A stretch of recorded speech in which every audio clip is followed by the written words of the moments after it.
ശ്രമം നടക്കുന്നുണ്ടോ? ഒരു ഗൂഢാലോചന ഇപ്പൊ എല്ലാ കുറ്റവും പത്മകുമാറിന്റെ ആണെന്ന് പറയാനുള്ള ശ്രമം ചില കേന്ദ്രങ്ങളിൽ ഉണ്ടാകുന്നുണ്ടോ? അങ്ങനെ ഒരു സംശയമുണ്ടോ? അല്ല, പത്മകുമാറിന്റെ ഭാഗത്താണ് മുഴുവൻ കുഴപ്പമെങ്കിൽ പത്മകുമാർ ഏറ്റെടുക്കാൻ തയ്യാറാണല്ലോ.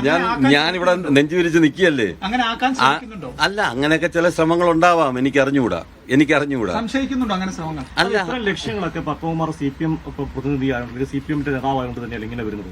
അതല്ല, ഇന്നലെ മറ്റേ ഇതിന്റെ കാര്യം പറഞ്ഞില്ലേ, മറ്റേ താഴിയക്കുടത്തിന്റെ കാര്യം പറഞ്ഞപ്പോൾ തന്നെ അന്ന് പിന്നെ 2017 ജൂൺ മാസത്തിൽ പ്രയാർ ഗോപാലകൃഷ്ണനാണ് എന്ന് വ്യക്തമായി അറിയാവുന്ന ജനം TVക്കകത്ത് പത്മകുമാറാണ് എന്ന് പ്രചരിപ്പിച്ചുകൊണ്ടിരിക്കുകയാണ്. ഞാൻ ജില്ലാ പിന്നെ ലേഖകനെ ആളിനെ വിളിച്ചു, ഗോകുലിനെ വിളിച്ചിട്ട് ഞാൻ പറഞ്ഞു, ഞാൻ ആ കാലത്തല്ല എന്ന് പറഞ്ഞിട്ട് പോലും അത് തിരുത്താൻ വൈകുന്നേരം വരെ തയ്യാറായില്ല എന്നുള്ള വളരെ മനപ്രയാസം അക്കാര്യത്തിലുണ്ട്. എന്നെ ഒറ്റതിരിച്ചാക്രമിക്കാനാണ് ശ്രമിക്കുന്നതെങ്കിൽ ഒറ്റതിരിച്ചാക്രമിച്ച് കീഴ്പ്പെടുത്താൻ ഒക്കില്ല. നിയമവിരുദ്ധമായി ഞാനൊന്നും ചെയ്തിട്ടില്ല. കെ രാഘവനാണോ ഈ ചേട്ടനെ പരിചയപ്പെടുത്തിയത്, അങ്ങനെ സ്വർണം പൂശാനുള്ള ആശയം കൊണ്ടുവന്നതൊക്കെ? അല്ല, ഉണ്ണികൃഷ്ണൻ പോറ്റിയുടെ കാര്യത്തിൽ എനിക്ക് ഇപ്പൊ പറഞ്ഞല്ലോ, ഞാൻ ഉണ്ണികൃഷ്ണൻ പോറ്റിക്ക് ഒരു ഫേവറും ചെയ്തിട്ടില്ല. അയാൾ 2007 ആലപ്പുഴക്കാരനൊരു തിരുമേനിയുടെ ആളായിട്ടാണല്ലോ 2007 ശബരിമല വന്നതായിട്ട് മനസ്സിലാക്കുന്നത്. അച്യുതൻ തിരുമേനിയോ എന്തോ പറഞ്ഞിട്ട് ഒരാളുടെ ആളായിട്ടാണ് വരുന്നത്. അതിനു മുമ്പ് ഉണ്ണികൃഷ്ണൻ പോറ്റി എവിടെയായിരുന്നു എന്ന് നിങ്ങൾ അന്വേഷിച്ചിട്ടുണ്ടോ? ഉണ്ടോ? എങ്ങനെ? അതിനു മുമ്പ് എവിടെയായിരുന്നു? അത് 2007 ഉണ്ണികൃഷ്ണൻ പോറ്റി. ഞാൻ ഇങ്ങനെ ഇതിപ്പോ ബഹുമാനപ്പെട്ട കോടതിയായിട്ട് ബന്ധപ്പെട്ട് അങ്ങനെ വല്ല FIR-നകത്ത് വരികയാണെങ്കിൽ അവിടെ പറയാനിരിക്കുന്ന കാര്യങ്ങളാണെങ്കിലും 2007 ഇയാൾ ശബരിമലയ്ക്ക് വരുന്നത്. ശബരിമലയിലെ എന്താ പറഞ്ഞ കേശാന്തിയുടെ സഹായിയായിട്ടാണ് വരുന്നത്. ഇദ്ദേഹം ശബരിമല വരുന്ന 2007 മുമ്പ് എവിടെയായിരുന്നു? അതെങ്കിലും ഒന്ന് കൊടുക്കണം സത്യസന്ധമായിട്ട്. ജലഹള്ളി അയ്യപ്പ ക്ഷേത്രത്തിലായിരുന്നു. ആ ജലഹള്ളി അയ്യപ്പ ക്ഷേത്രത്തിൽ നിന്നാണ് ഇയാൾ ശബരിമല കേശാന്തിയുടെ സഹായിയായിട്ട് വരുന്നത്. അവിടെ തന്ത്രമാർഗായിരുന്നു ജലഹള്ളി അയ്യപ്പ ക്ഷേത്രത്തില്. നിങ്ങളുടെ പങ്കല്ലല്ലോ എന്റെ പങ്ക്. നിങ്ങളുടെ പങ്കല്ല എന്റെ പങ്ക്.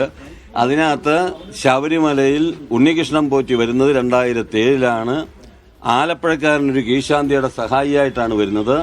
അതിനു മുമ്പ് അദ്ദേഹം ജലഹള്ളി അയ്യപ്പ ക്ഷേത്രത്തിലെ ശാന്തിക്കാരനായിരുന്നു. ആ കാര്യങ്ങളൊക്കെ ഒന്ന് അന്വേഷിച്ച് അവിടെ കൂടെ പോയി അന്വേഷിച്ചിട്ട് പിന്നെ എന്തൊക്കെ വന്നാൽ ഞാൻ പറയാം.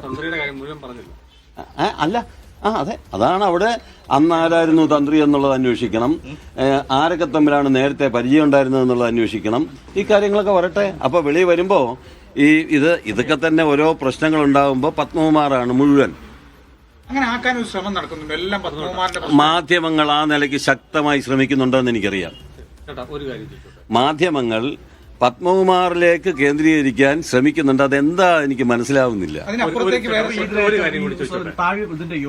രുദ്രാക്ഷമാലയുടെയും യോഗദണ്ഡിന്റെ കാര്യത്തിൽ ഈ അവിടെ വെച്ച് പണിത ആള് പറയുന്നു, അവിടെ വെച്ചാണ് പറയുന്നത്. പക്ഷെ ആ കാര്യങ്ങൾ വാർത്തയാകുന്നില്ല.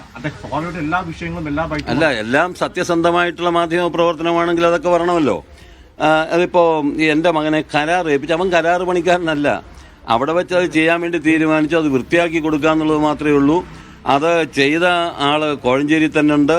അവരെ അന്വേഷിച്ച് കണ്ടെത്താൻ വേണ്ടി തീരുമാനിച്ചു. അവിടെ പറഞ്ഞു കഴിഞ്ഞപ്പോൾ അയാൾ പറഞ്ഞു ഒരു പൈസ പോലും വാങ്ങിക്കാതെ അവിടെ വെച്ച് തന്നെയാണ്, ശബരിമല വെച്ച് തന്നെയാണ് ചെയ്തതെന്ന് പറഞ്ഞു. അപ്പോൾ സ്വർണ്ണ ദണ്ട് കൊണ്ടുപോയി എന്നാണ് പറഞ്ഞത്. അപ്പോൾ വേറെ ആൾ, അപ്പം ഞാൻ പറഞ്ഞത് തടി ഉപയോഗിച്ചിട്ടാണ് നിർമ്മിച്ചിരിക്കുന്നതെന്ന് പറഞ്ഞപ്പോൾ ഒരു മാധ്യമം പറഞ്ഞു അതിനെ അത്ര ലാഘവത്തോടു കൂടിയിട്ടാണ് പത്മകുമാർ കണ്ടിരിക്കുന്നതെന്നൊക്കെ പറഞ്ഞിട്ടാണ് വാർത്ത. അപ്പോൾ അതുകൊണ്ട് നല്ലതുപോലെ ഒറ്റതിരിച്ച് ആക്രമിക്കുക. ഈ ആക്രമണം കൊണ്ട് ദുർബലപ്പെടുമെന്നാരും ധരിക്കേണ്ട, ശക്തിപ്പെടൽ മാത്രമേ ഉണ്ടാകുള്ളൂ. ഞാനൊരു കാര്യം കൂടെ പറയാം.